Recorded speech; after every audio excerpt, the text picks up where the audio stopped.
episode of the Lakers Fast Break podcast. It's Gerald Glasser coming right back at you here from Lakers Fast Break, Pop Culture Cosmos, Inside Sports Fantasy Football, and Game Source. We truly appreciate everyone out there listening to all of our shows. And if you can, please give us a 5-star review wherever you get your podcasts.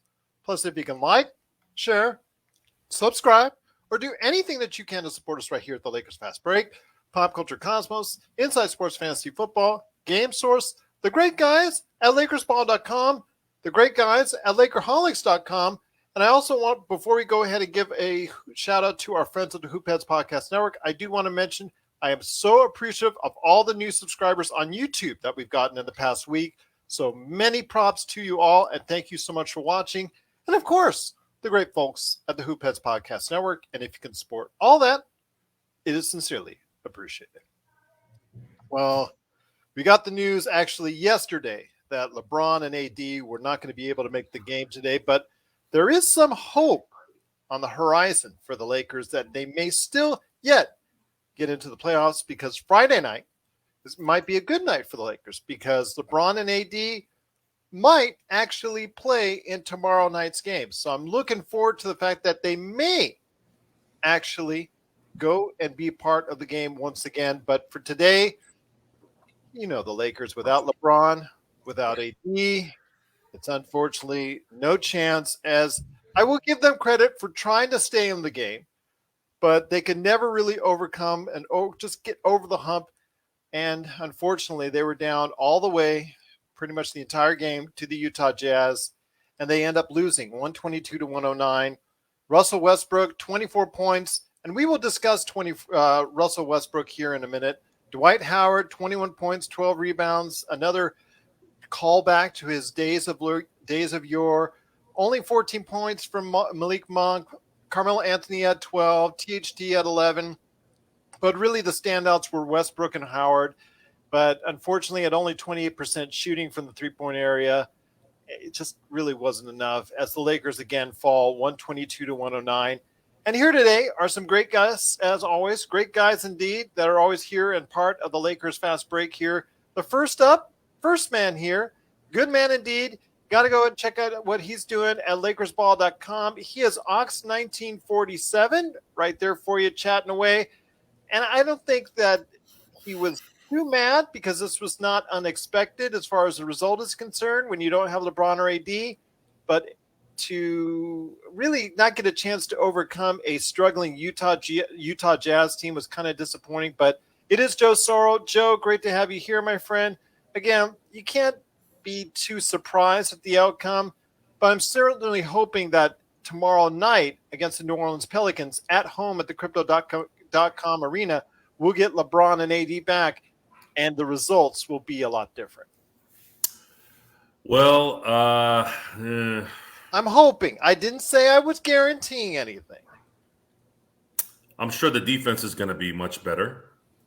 AD, even though he comes off injury, tends to still play kind of balls out. So I'm expecting him to have to do that tomorrow, and LeBron will be back doing what LeBron does. I was watching tonight's game with some hope, just because we've sort of had Utah's number. We're a win away from sweeping them this year, which was kind of a surprise. But typically, see, the Utah road game was always a loss, even in the heyday of the Lakers. So the fact that we're coming in with one leg instead of four, and the fact that they kind of were battling in there, but like they always do, they tend to creep in 1-2 point deficit. Then all of a sudden, the other team comes in and basically gets 7 points in like 23 seconds.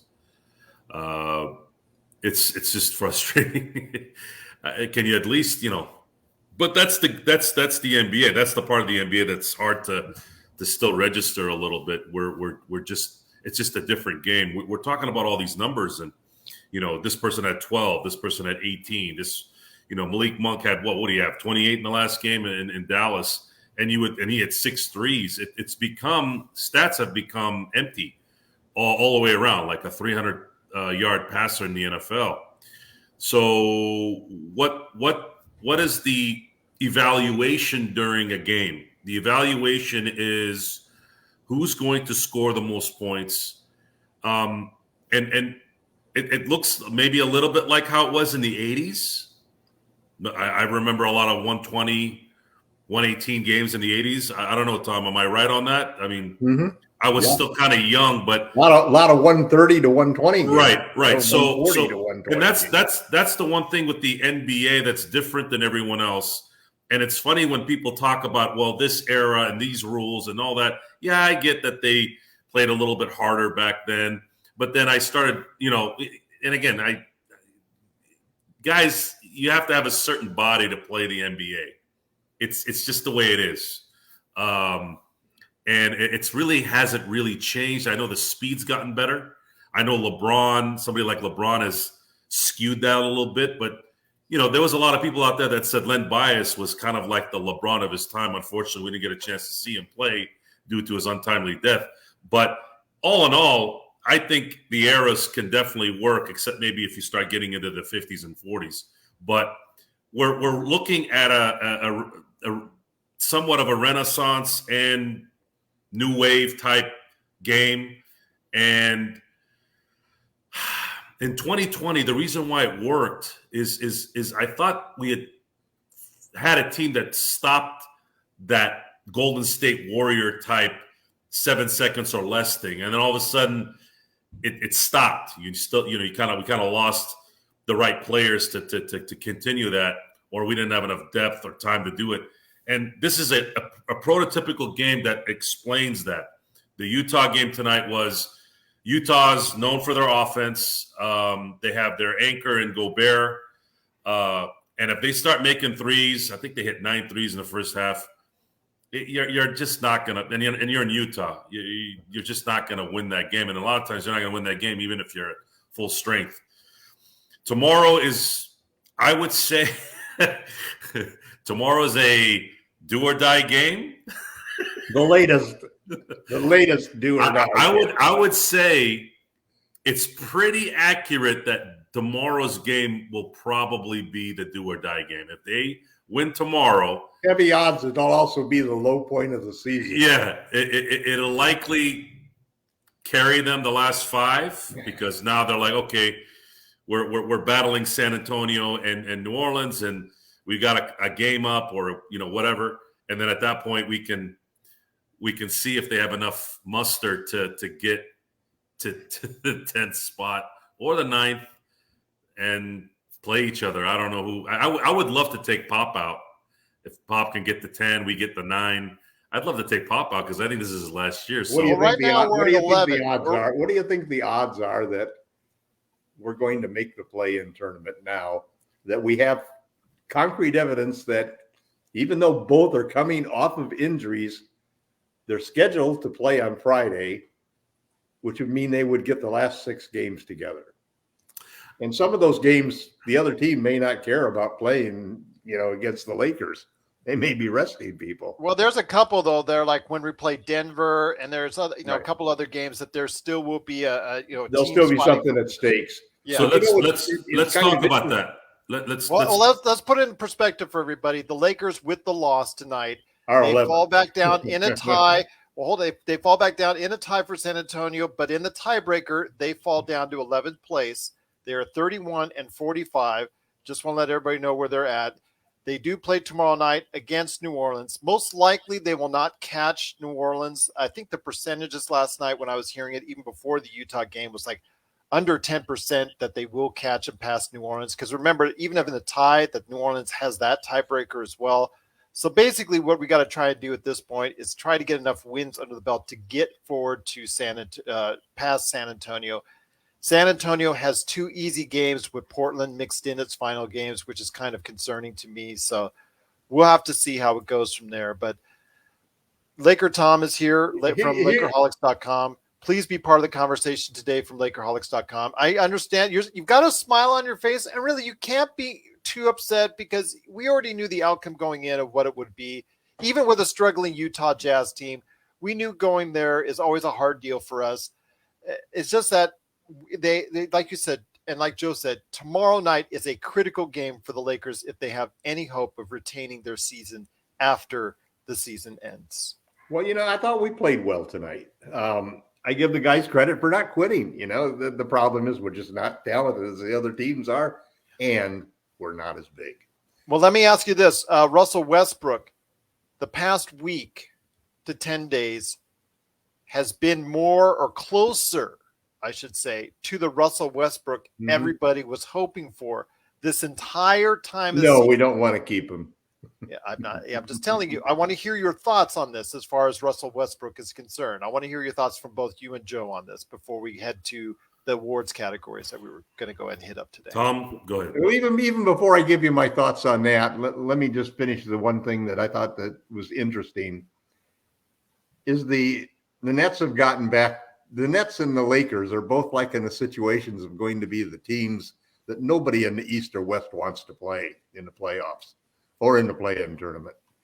And we're talking about, on the case of the Nets, two superstars who've had their share of injuries and so forth, and they're both coming back, and they're both looking like they're playing pretty close to the top of their game. So what are we going to get with these 6 games with LeBron and AD? I mean, there is a possible certain number of percentage points that LeBron and AD could come back and really be healthy and really trigger one of the greatest runs that we've ever had and we've ever seen in NBA history.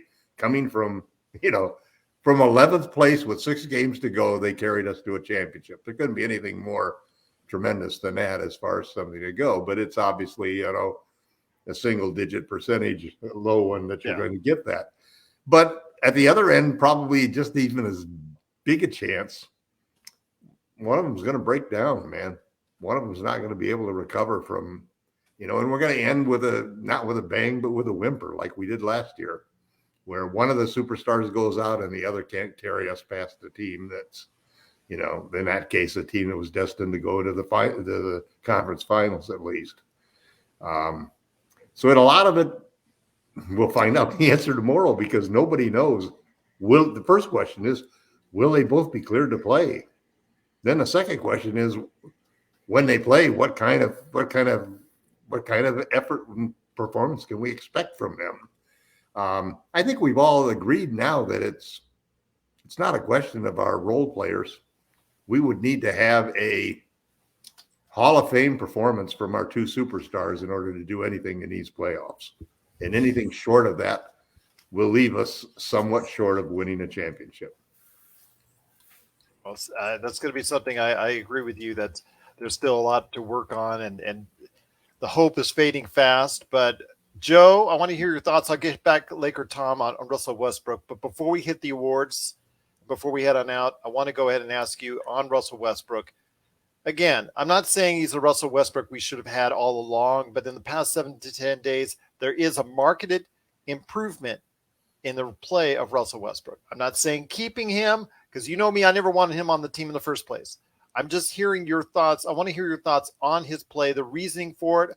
I see nothing as far as a dynamic, as far as the offense changing or anything that's really out of the ordinary that has really, that could be the root of the reason why that is. I'm just wondering your thoughts on maybe why all of a sudden he started to play consistently okay and pretty good. I think we're looking at it from only an offensive standpoint and a mistake. Oh, he's still horrible defensively. Yeah, and that's actually the problem. Actually, that's the problem. The empty stats in the NBA are what they are, and they're empty. It doesn't. I keep hearing this. Oh, he got 20, 10, and 8. It doesn't matter anymore, guys. Doesn't matter. The 20, 10, and 8 doesn't mean anything anymore. It's about the efficiency, and it's about how are you going to limit the other team from consistently scoring and having them not run on you basically for 5-6 minutes straight. The Lakers are not able to do even a 1 minute stop, it seems like. I just do not see it. And a lot of the reasons why is because Russell Westbrook does not know how to play good team defense, good individual defense, makes way too many mistakes. He plays street ball. He's been playing street ball this whole season. Even when he goes to the hoop, and like today, several times today, he was trying to get the ball to Dwight. I don't know what he was doing, passing the ball this way, that way. A lot of backward passes in general for the team. It's not a. There's really no. And again, I know a LeBron run team is a LeBron offense. It's just like Peyton Manning. That's just what it is, and it wins, and it's effective. But the problem is when you take LeBron out, then everyone's dead in the water. It doesn't work, and that's why systems. When let's say Manu was out or Tim Duncan was out during their heyday, Pop's system worked. Or when Jordan left, I remember in '94, the Bulls had a pretty good season in '94. Almost went to the Eastern Conference Finals. There's no system here, and it's a star system. It's a star system, and Russell Westbrook is the greatest empty stat star that's ever played in the NBA. The next guy is James Harden, and I really like what Doc Rivers said today. By the way, we can go into that if we want to, G. But again, we're in a phase now in the NBA that we're just going to have to really absorb. We're blaming Rob, and we're blaming Jeannie, and we're blaming the Lakers, and we're blaming health, we're blaming God, everybody. In the end, there's a transition happening here, and they're going to have to figure out what the next thing is going to be to hone in on what the current culture is. The coach, the players, the coach thing, I've been harping on Lakers ball more about who are they going to bring in? Who are they going to bring in to make this work? On top of the fact that they got to get talent to get maybe one last title shot here with LeBron and AD. It's a lot of stuff here, guys. It's a lot of stuff, and it all got dropped in. Everything got dumped all at once. It was bad decisions, bad luck, bad freakish Kendrick Nunn hitting his foot on a table, and all of a sudden the whole world collapsed. It's like, what, there's nothing else to say. This season was jinxed. It was hexed. Accept it. If they win tomorrow, there's a little bit of some breathing room for them to maybe do something. But the reality is they're going to be playing Denver twice, Phoenix once, Oklahoma City, and who was the other one? I think that's it, right? What do we got here? We got the Pelicans tomorrow night. No, I know that. They got Golden State. Didn't mention Golden State. Hold on. I'm sorry. I'm going the wrong way here on my calendar. Oklahoma, Denver. Yeah. So we got New Orleans, Denver, Phoenix, Golden State, Oklahoma City, and Denver. Now, I know that a lot of these teams don't have anything to play for, but I just got a real weird feeling that Denver is going to play really hard those two games because they're going to want to pounce. I know Phoenix is going to pounce on us. We have a chance with Oklahoma City, and then we do have a chance with Golden State because we seem to play really well against them no matter what. So Golden State has been flatlining almost as bad as the Lakers have. There's actually a case, an outside shot, that actually Golden State might fall as far as 6th by the time the season ends at their current rate of decline. So that's something that we have to keep in mind as well, especially with Curry out of the lineup. So that's something that they've really been struggling with as well. Curry out of the lineup, Weissman out for the year, and Clay, one day he's got it, one day he's not. The problem, look, there's no one that's hoping. I love him, and I love his dad, and I love everything about him. I know his. I'm real good friends with his teacher from Rancho Santa Margarita. She loves Clay, and he always says great things about one of the coolest guys you'll probably ever meet in your life if you get a chance to meet him, from what I've heard. But guys, a torn Achilles and a torn ACL, it's going to be very difficult for them to be what they need to be. He's not consistent as he was. I mean, he scored 37 the other night, and the next night struggled against Phoenix. He struggled. It's a back and forth type. It's a lot like LeBron. He's in a situation like LeBron where LeBron exerts himself so heavily he has to rest because it's just what it is. But the thing is that the Lakers, I'd say they're 3-3 the remaining 6 games. 3-3. Can they get need in? to go 4-2. Personally, I think they're going to have to go 4-2. They're going to have to win one of those one of those Denver games. If they can't go 4-2 with LeBron James and Anthony Davis both back, they don't deserve to get into the play-in tournament. Agreed. And to add my 2 cents on Russell Westbrook, even though I would not bring him back under any circumstances, I would much rather have John Wall, presuming that Clutch says that everything's okay with him physically. But the thing about Russ is that there's really three wild cards that count for the Lakers. One, obviously, is how well does the two superstars play? Because if they can play like they played in the bubble, it's going to be hard to beat the Lakers. The third and least important is probably the rest of the role players. I think they've shown what they can do, and they're pretty good. They're probably not good enough that you can pull 3 of them out of there to start on a championship team, but they can do their job. And so it comes down to the third wildest factor, which is, and this is a good sign for the Lakers, which is Russell Westbrook, because no matter how well LeBron and AD play, they need some sort of strong, solid contribution from Russ if they're going to do anything in the playoffs. And the signs are very positive that they've figured out some things with Russ. Putting him in the post with LeBron, we really showed that we know how to win and how to get points and how to take care of some of that paint packing that teams do against us. Because if a guy sags off Russ just gobbles up those feet and drives the guy down into the post, and all of a sudden they have to double him because he's going to be more of a power player than almost anybody who's going to be guarding him. So there's good signs that if the basketball gods would give us good health the rest of the way, I think we have a real chance to make some noise, to maybe end up with the worst that happened to us is we lost to a team that ended up winning a championship. But it has to start tomorrow night. One. But that's a big ask to say that these two guys who've been injured so many times in the last 2 years are gonna come back from injuries and play 6 games and be good enough to carry the team forward. Man, that's a lot to ask, and that's the only thing that scares me. I just hope that I'll be happy if they come back and they play well and the team plays well and nobody gets hurt. I just don't want to see LeBron or AD end up with an injury that's going to affect their career and the Lakers, decisions going forward.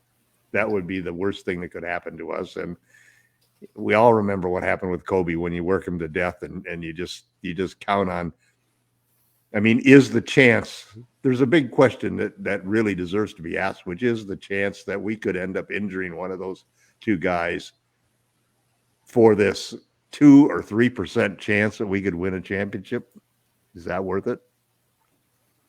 Well, at this time, I don't think so, but it doesn't really matter. Well, AD's already shown that he had a pretty extensive offseason and he still hasn't. His body may not ever get back. But he got one of those injuries the same as LeBron's last year that was a guy diving at your foot, and what can you do about that situation, man? Those are going to happen. Those aren't like the non-contact injuries where guys, tear their Achilles or something like that. Well, I'll tell you what. I do think another interesting thing is that you asked the question about who's going to coach. I've been a big advocate for the guy who was coaching against us tonight to be the next Lakers coach. Yeah, you're a Quinn Snyder guy, it sounds like. Well, here's the thing about Snyder. He on surface, you immediately think of him as a clone of Frank Vogel's in a sense that it's defense and it's rim protection. He's always backed Rudy and played 2 bigs for a lot of the time. But also the thing you don't realize about him is there's nobody who's embraced the 3-point shot more than he has.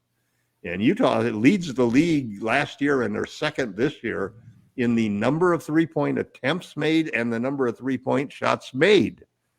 They're like 4th or 5th in percentage. So they're an elite 3-point shooting team, and which is exactly the kind of offensive approach that you want to have from the head coach that on a team with LeBron James and Anthony Davis.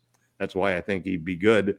I mean, Danny Ainge's new ownership is taking over in Utah, and they may well not want to continue him as a coach. They may want to change with the new ownership. There's been a lot of talk about him taking over for Pops at San Antonio. And then the Lakers obviously have some interest because he was a former Lakers coach. If I was worked under Mike Brown in 2011 and 12. Was well liked by the players, well respected. So, and there's the thing that you see all the time. I mean, 4 or 5 years as players start to tune out a coach. Yeah, that's for sure. Indeed. He's been 8 years. He's been 8 years in Utah now with that same group of guys. Yeah. Well, any quick suggestions on a coach? But again, we should go into much detail on this after the season ends and go into a lot further depth on that. But before we hit the award ceremonies that we're going to be talking about here coming up a sec, you have any last thoughts on today's game or the coach or what have you? As far as the future coach, I have some ideas I'll get into later. Yeah. Frank Vogel. Frank Vogel probably won't be part of that equation. Yeah, Frank Vogel just they're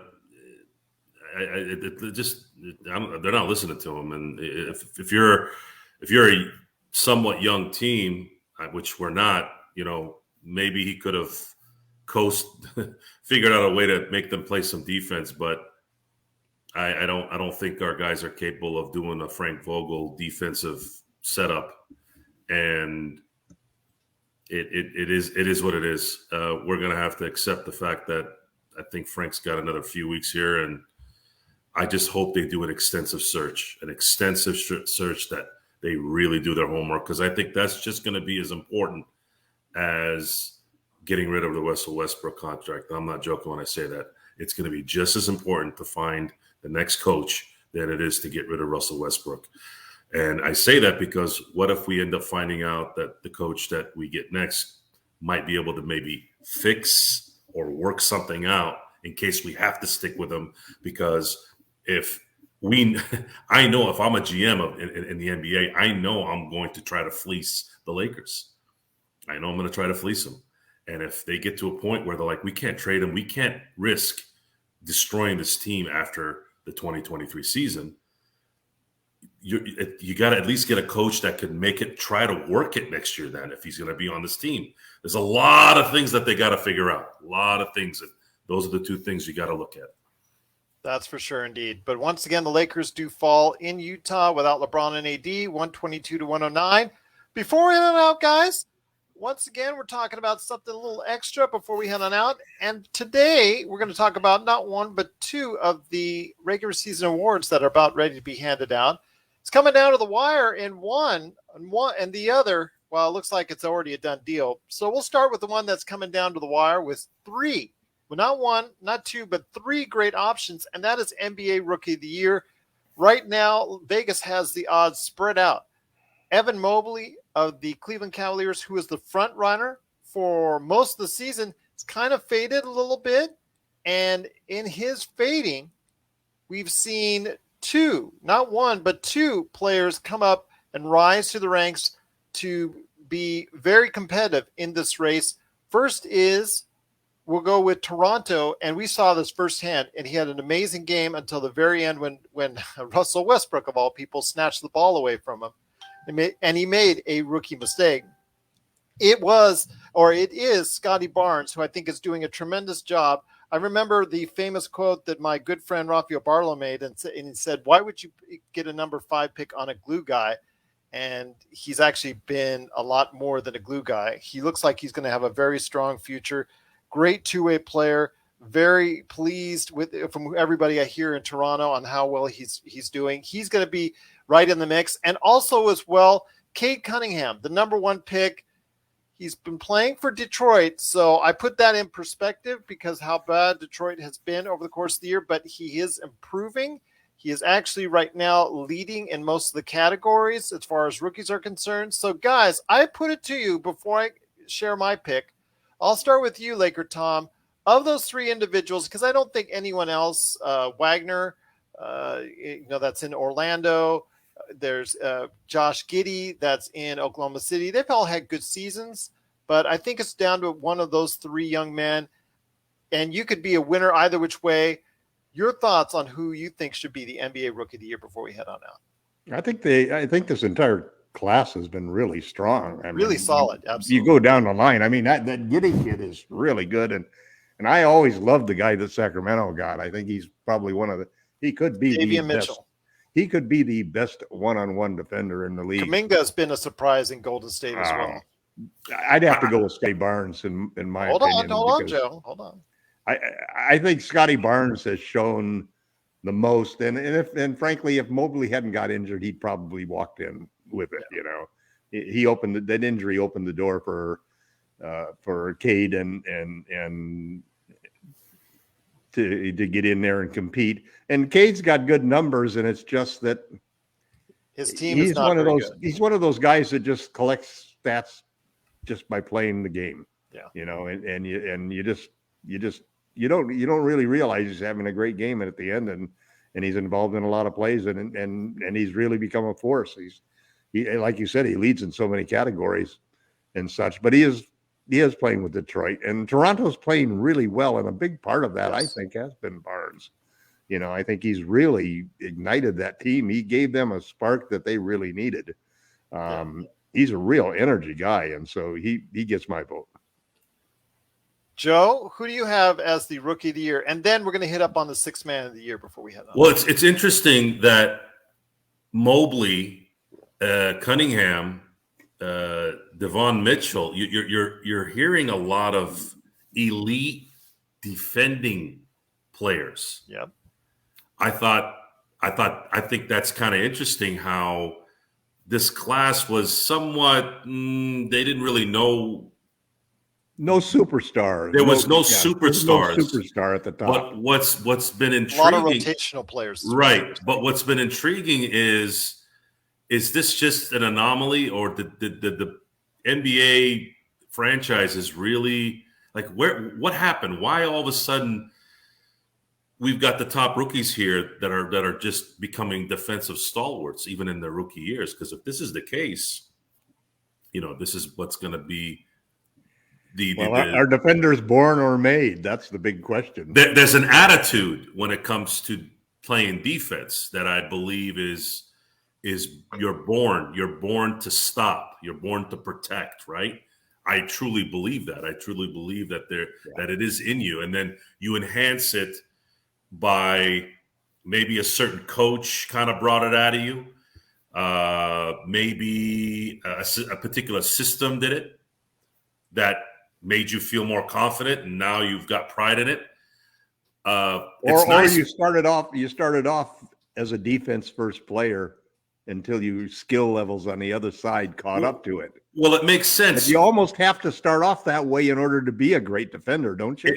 It also makes sense that the fact that this class wasn't known as there weren't any 100%ers. Right. What happens when you're a rotation player or a player that hasn't, I guess, been pumped up to be the next Zion or, right, you know, there's no LeBron, separation, right, between the guys at the first five. You could not go wrong with any of the first five guys. Yes. I think Mobley's going to win it.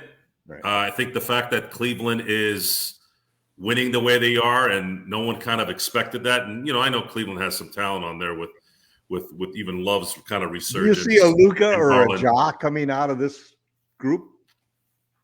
You know, a guy who really separates himself and can be a top 10 player. Not on offense. No, not a Luka or a Ja. No, but some valuable guys for rotations on championship. I think Cade is starting to. I mean, I think he's averaging what he averaged 24 points, right, 7 rebounds, 7 assists in this last week. Couple steals, a block a game. He's starting to look a little like, and again, I'm not saying he's going to be him, but he's kind of got that Scottie Pippen type thing going on, especially for him doing what he did in Detroit, which has become kind of Siberia the last decade there. I'm going to be looking at these guys for the next couple of years, 2-3 years, and you're going to finally see some real battles where I like perimeter guys winning the Defensive Player of the Year, and I don't like the fact that it's a very lazy voted award, the Defensive Player of the Year. They just give it to Gobert. They just All give it of to the big guy. Are so lazily voted. But that one is the worst. That one is the worst. They always seem to want to they don't even think about it. It's like if a big guy gets, 12 rebounds, 3 blocks, it's like right away, Dwight gets it or Gobert gets it. I'd like to see more perimeter guys because I believe that's a much harder. Marcus Smart deserves a look, man. He has been just terrific this year. Anytime you can. I've coveted him for the Lakers since he first got into the league. We were 1 pick away from that. Celtics got us on that one. Now he was available. He was available last summer, and it'll be interesting to see what happens with the Celtics. I don't like what I'm seeing from them actually playing so well. Anybody know what happened there? For the Lakers. So, Joe, did you actually give out who you want for the Rookie of the Year? Well, you've done all the stalling around. Come on, spit it out, man. Your pick for Rookie of the Year. Evan Mobley.